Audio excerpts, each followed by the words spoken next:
No playoffs this year for the Titans, Panthers, or Bears, but there are reasons to be excited for the future. We're going to tell you why today on the Locked On NFL Scouting Podcast.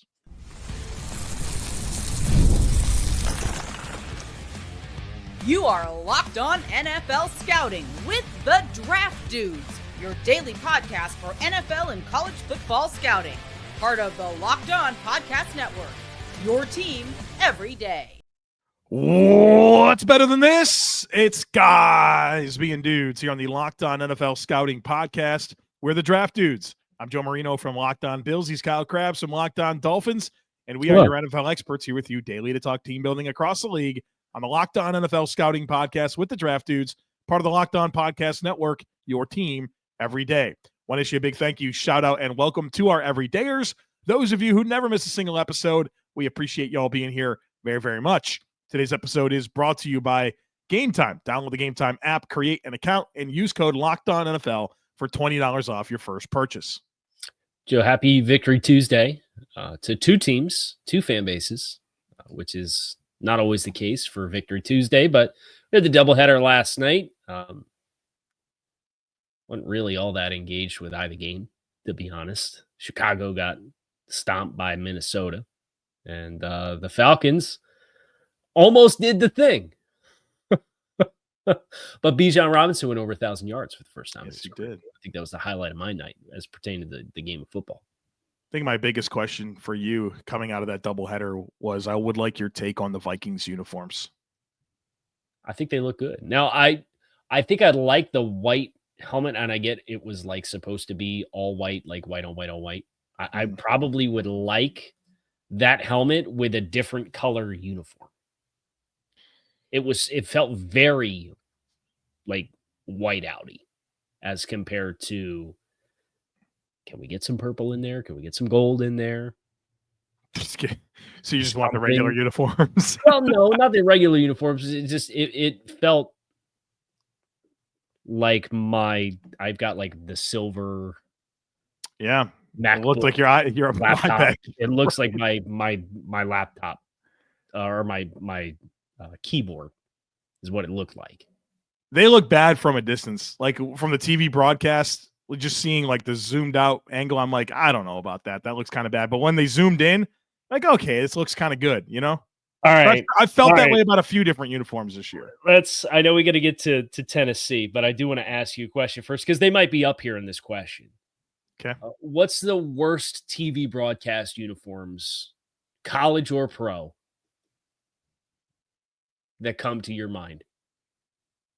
When you immediately say that, like a traditional uniform or like no, it's just like maybe you were trying to scout a team in college and you're like, I don't know what these numbers are. I don't know who's wearing what. I can't see the numbers at all for some of these uniforms. Fresh off of watching the All-22 for Bills Lions, those Lions jerseys, I could not see the numbers.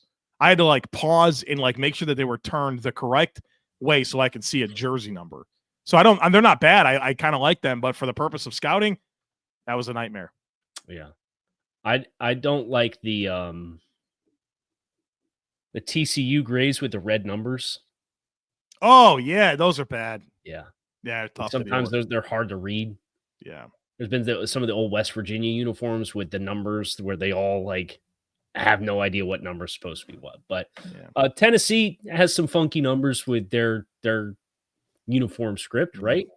Please God, open up that new stadium with some new uniforms. Right, clean them up a little bit, modernize them a little bit. Swords on the side, weird fonts. I mean, all right, no, the point of the Levy Grail is to be optimistic and positive. That's the mission statement for our Levy Grail. So we're debriefing the Bears, the Panthers, the Titans seasons. And from this point onward, we're going to be completely positive about reasons why Titans fans should be excited about the future of their franchise. Fight on, my men. I am hurt, but I am not slain. I'll lay me down and bleed a while, and then I'll rise and fight again. A rallying cry of Marv Levy to the 4-time Super Bowl losers in a row, Buffalo Bills. NFL runner-up, championship runner-ups.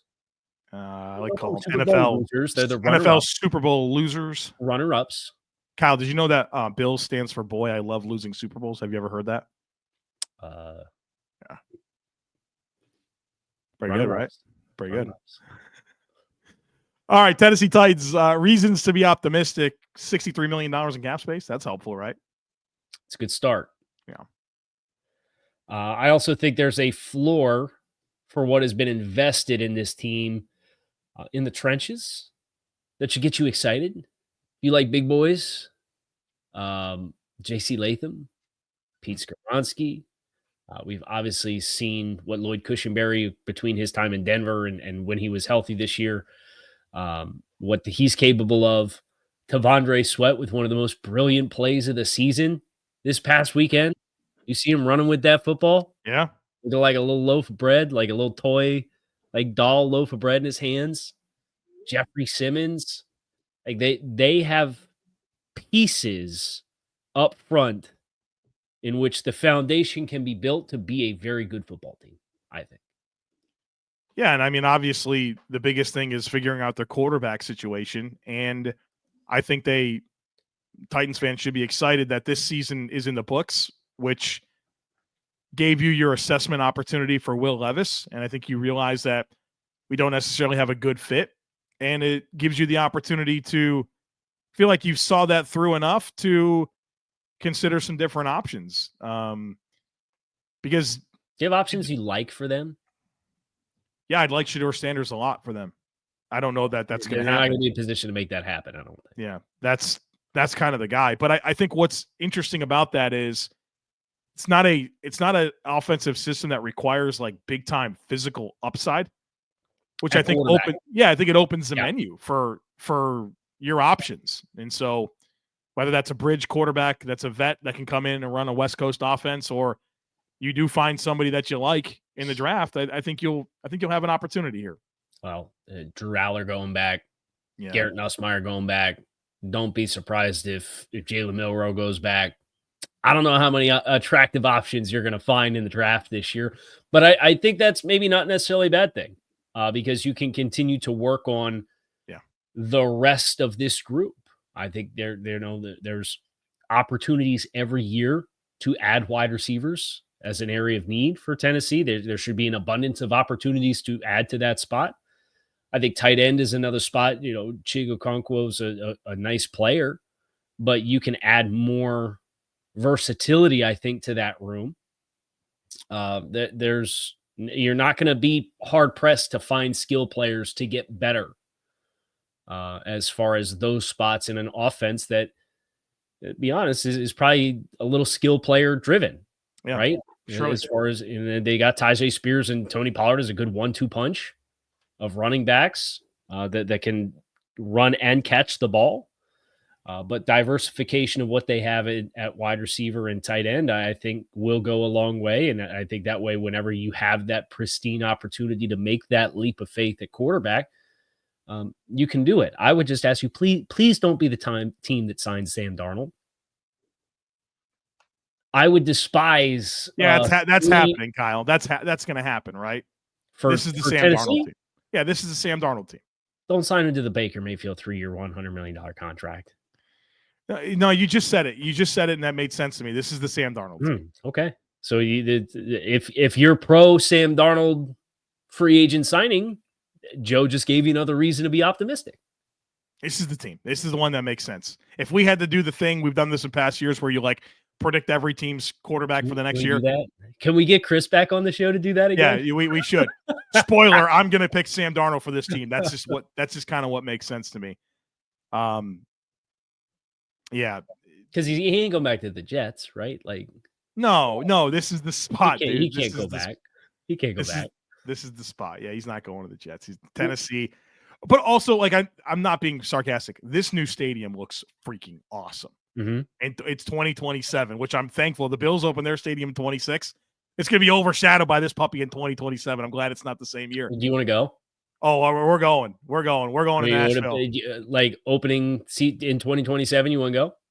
Okay, so I've already told my wife that for my 40th birthday, which is in 2026, I want a ticket. I want tickets to the first game at the Bills' new stadium. And I'm sure that's going to be pretty expensive. I don't know if I'm going to splurge back-to-back years for the Titans. We don't have to go to the season opener. Oh, yeah. Let's go. Year one, we're going to Nashville, 2027. Tell your wife. Oh, Joe, they play the AFC East in 2027.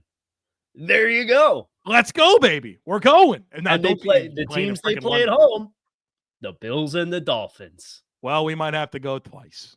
Well, it'd be a real shame if they played back-to-back weeks on a Sunday and a Thursday. That wouldn't have to go stay down in Nashville. Oh no. Plan it. Put it on the books. Tell the wife now. I'll tell mine. 2027. Crabs and Marinos take Nashville. All right, coming up next, we're talking Carolina Panthers. Speaking of, keep music, pounding, baby. All that stuff. Stick with us, folks. Speaking of music. Speaking of music, speaking of getting to venues, right? You want tickets? What a setup. Game time. Wow.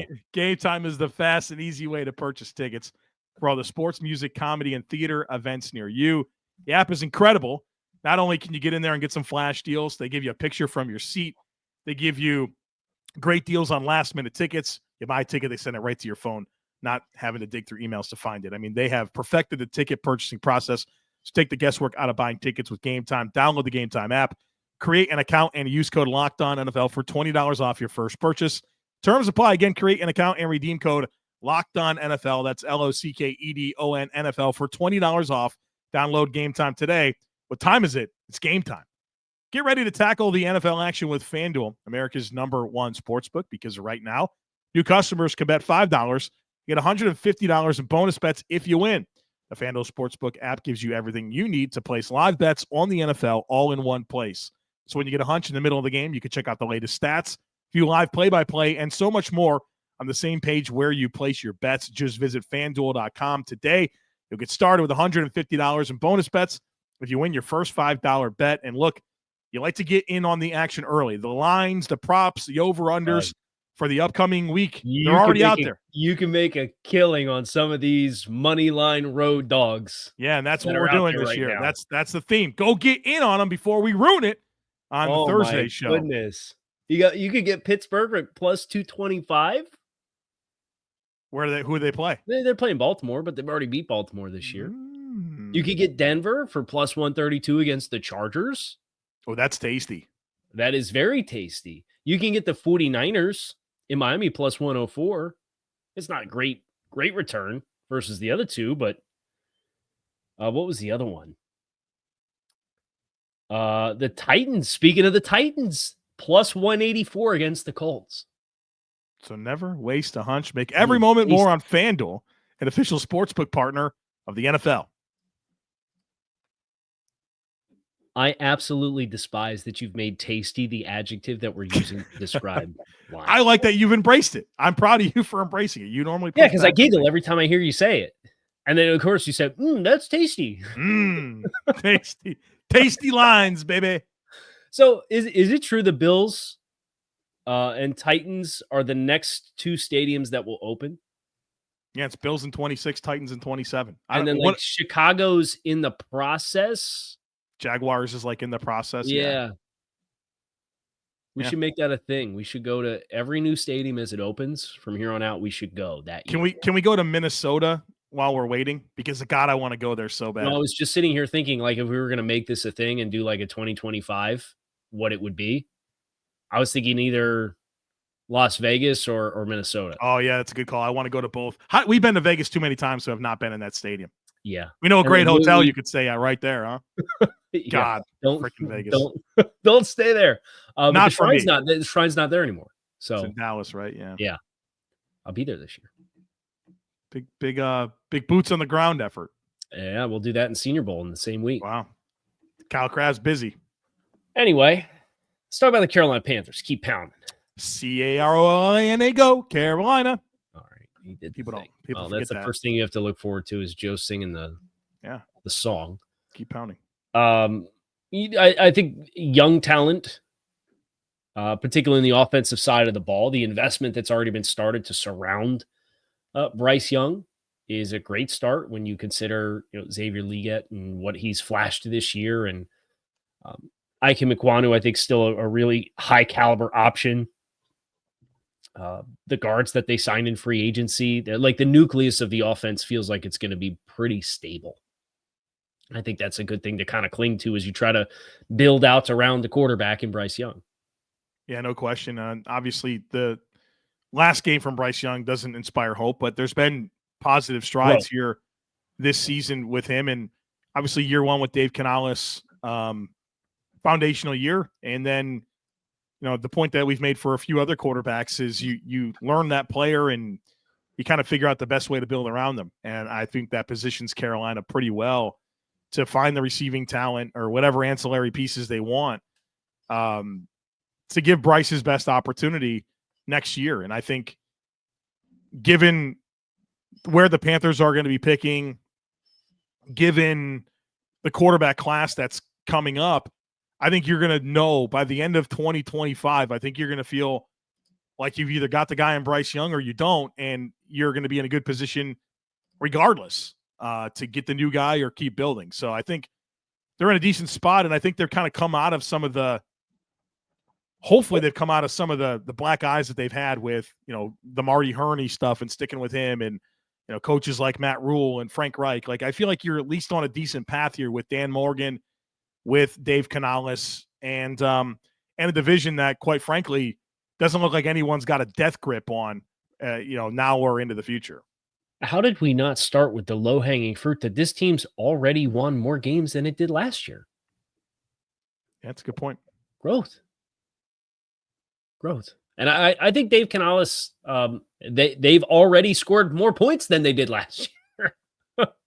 Yeah. Now, defensively, obviously, there's work to be done. But again, I think when you have the nucleus of one side of the ball set, it becomes easier to try to bring everything to balance. And I'd expect that's probably going to be a multi-year process. But if there's less and less work to be done on that side of the ball, where Canales, obviously, with what he was hired to do and expected, well, I would also invoke the name Chuba Hubbard, who they obviously gave the extension to. But you think about Canales and that offense in Tampa Bay and what they did with Rachaad White, right? And I think you have a better... For sure. You have a better version of that already in Carolina to help Dave Canales realize the vision that he has for the offense. And I think that's a good thing too. I like that a lot. Also, Derek Brown, he's kind of good. It'd be helpful to have that guy back next year. In addition to, well, I know Shaq Thompson's, it's probably it, but you did have a tough year on defense without those two guys. Like, those are your most important players. You mostly got a healthy J.C. Horn, which anytime he's healthy, he's good. But his running mate, I think they signed Dane Jackson to be that. He was injured for most of the season. DJ Wanham missed a lot of time with injury. So they're feels like some of their most important players on defense just weren't available for him this year due to injury. And isn't it funny how that works? Like, you finally get J.C. Horn's played more games this season. Yeah. He's played in every game. It's the first time he's played more than 13 games in a season. And everybody else gets hurt. Yeah. It's tough, man. J.C. Horn, I think you have to be encouraged by what it's looked like finally staying healthy. Now, has he had his moments in coverage this year? Yes. But I think when you at least look at that side of the ball, you ask yourself, who are our pieces that we can kind of try to envision working with long-term? I feel like he's at least given you a player there, which I think is sorely needed given that he was a first-round draft pick in 2021 and what the rest of the depth chart looks like for them on that side. And they're back into the mix for the first round. I know they traded into the first round last year for Xavier Leggett. But they have their own organic pick this year, which is a good spot to be. Plus, they don't have one of their picks. I think Chicago still has their two, but they were able to recoup some draft capital as well with some of the moves that they've made. So a little bit of cap space and $33 million. They got a full slate of draft picks. It's going to be an important year to add, right? They're going to be able to add to this football team. And year two, it feels like for the combination of Morgan and Canales. Move back. Yeah, it's a good move back team. I agree. That's if they can, right? I think might be a little bit challenging to find guys or find teams that really want to move up, but if they can move back and add more, man, they should. And that's been something I feel like for the last 7 years, we've been talking about the Panthers as a move back team. Yeah. This might be the year to do it. God, right. Yeah. Okay, Chicago Bears, bear down. We're talking about y'all here on the other side of it. Be sure to stick with us. It's that time of year. The college football playoff is back, and with the newly expanded 12-team format, it's guaranteed to be bigger and better than ever, bringing you all the hard-hitting and high-flying excitement that you love. TNT Sports coverage of the college football playoffs begin December 21st, starting with the college football playoff kickoff show presented by AT&T at 11 a.m. Eastern, leading into our first matchup, the Southern Methodist University Mustangs battling the Pennsylvania State Nittany Lions. At noon, then the Clemson Tigers look to upset the Texas Longhorns in a showdown at 4 p.m. Eastern. Don't miss a moment of the action. Watch the college football playoff presented by Allstate live on TNT, True TV, TBS, and Max. Time to talk about the Chicago Bears. Bear down, Chicago Bears. Yep. Okay. I think a good place to start here is a new chance. You've already committed to a new chance to have a new vision for coaching staff for a player that you invested a number one overall pick into. Isn't it funny that the teams that we're doing back-to-back in Carolina and Chicago, and Carolina secures a quarterback with a coach vision, goes horribly wrong. They move on, have to build after an underwhelming rookie season. And then the team that they traded to get the quarterback with, that everybody kind of chuckled, we fleeced you for the picks. Their quarterback that they take at number one overall a year later, experiencing some similar struggles. Now, I don't think Caleb's been as struggled as much as Bryce. Can we criticize Carolina outside of their window? Yeah, we're good. Our 10-minute cone of silence. We're good. Caleb's been nowhere near as bad as what Bryce was as a rookie. Let's be clear about that. Yeah. But just kind of, it's funny the parallels of the experience of the team and the team building process for these two teams in succession. Right. Chicago's loaded with resources. They've got $82 million in cap space. They have a first-round pick. They have their own second-round pick plus Carolina's second-round picks. So they're going to have a high first-round pick and 2 high second-round picks at their disposal to add in addition to $82 million in cap space. And, obviously an opportunity here to get a new head coach in here that, you've had a year with Caleb Williams, and I'm sure that pairing Caleb with the right coach is a big point of emphasis for Kevin Warren and Ryan Poles and all the decision makers there in Chicago. And this isn't a team that I look at. There's going to be some teams that we look at and say that they don't have a lot of good players. Chicago's got some players, man. They're not far away from a talent perspective. And I think they need to work for their defensive line, but Gervin Dexter has taken some major strides this year to go with Montez Sweat. You got linebackers, you got secondary players. Respectfully, I think they do have offensive linemen that's upgradable, but it's not. There's worse offensive lines out there. They have skill players. They have a young quarterback. Fix your defensive line. You have resources and go play. People talked about the North as a division that is going to have 4 teams with winning records and 4 teams in the playoffs. And this is the team that didn't do their part. But that's not because people didn't think Chicago had players. I don't think this is a massive. I don't think this was a talent issue. Right. It's not a huge talent issue. There's ways that this team could be better. And I think Keenan Allen certainly is not the player that even he was last year. But Roma Dunze is a dynamic player. Cole Kmet seems to be a consistent churner for yards underneath. And they seem to really like him with the production that he's had across multiple offenses. DJ Moore, obviously, his talent has been quarterback proof for a really long time. Yeah. Darnell Wright, I think that's a great foundation starter. What are you going to do with Tevin Jenkins? Are we going to do an extension there in a contract year? I think that's an interesting one. I'm glad we're not playing this game with Braxton Jones anymore, though. Seems like there's been some, I don't know if you remember, felt like this time last year and last offseason, there was a lot of enthusiasm for Braxton Jones being the answer at left tackle. I think that tone has shifted, and I think that's a good thing to realistically get the appropriate kind of talent in there at that spot. So I think that's a good thing for you as well. Yeah, I mean, I don't think he's the worst left tackle in the NFL, but he would not be a preferred answer for me at that spot. Right. But not a massive amount of talent overhaul, in my opinion, for getting them to a point where they can be competitive. And I think this is an important year for Caleb Williams. Like this year, next year. Well, I think both. They're all important, but well played. Surely there's a lot he can glean from this year. With his own approach to the game, in getting coached through probably some tough stuff, and like apply it and improve and evolve. And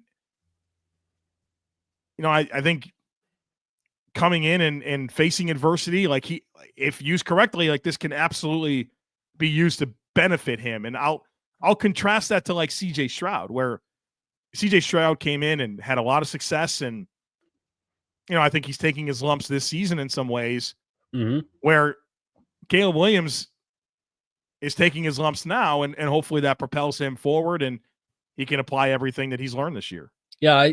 I wrote this story for the 30-13 not that long ago. I think Caleb Williams has been exactly what you were signing yourself up for when you made the pick. Yeah. I think it was always about him learning how to balance his style of play and his eye for the big play and his discipline with play structure and learn how to walk that line. And I think 58 sacks and an 11% sack rate and 402 yards lost this year in sacks, which those lead the league. I think those kinds of experiences, I don't know how you don't come out the other side of it looking internally at how you played and assess where you get better. And I think the play scheme can be a lot better. I mean, obviously, did you see the spray chart from the game last night as far as like navigating the first half pressure with Minnesota and like where we threw the ball? I think the average depth of target was 2 yards. Yeah. Right. Like, so the scheme can get better and help him. But he himself feeling and working through all of this, I think I agree. It will be valuable learning lessons, and he's shown plenty of potential in spite of what's happened around him, despite having some promising talent around him. Exactly. What else you got? That's good. I'm good. That's it? I'm good. Yeah. That's it. All right. Well, if you're a Titans fan, a Panthers fan, or a Bears fan, your reason to be optimistic for the future outlook of your favorite football team. We will have more of these coming next week. We get some more teams eliminated, presumably. 9 done. There's going to be 18 of them, right? So 9 more. 9 more. So maybe maybe the math will math, and we'll get 3 each of the next 3 weeks. That'd be nice. Be nice. I'm not counting on it. But we will be done by the end of the regular season because there's 3 weeks left and 9 teams. Figure it out. We will play them all and see what happens, as Joe Marino likes to say. What are we doing tomorrow, Joe? Kyle, when we got off of this podcast, I was going to bring that up to you. We're going to do some NFL draft conversations? Perhaps.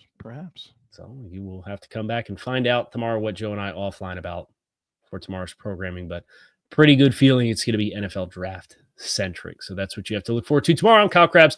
He is Joe Marino. We appreciate you guys for checking out the show. Make it a great rest of your day. We'll talk to you all again tomorrow.